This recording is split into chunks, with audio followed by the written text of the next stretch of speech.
Sono Pio Montinovo della società Barco Italia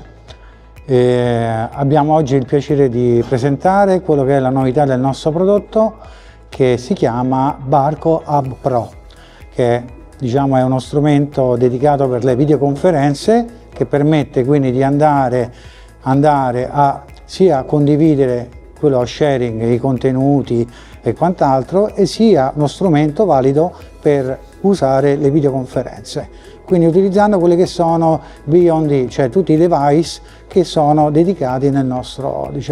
ufficio, quindi videoconferenza, telecamere e quant'altro. Quindi oltre a questo, insomma, faremo anche una piccola carrellata degli altri prodotti sempre di Barco videoconferenza, vale a dire la serie CX.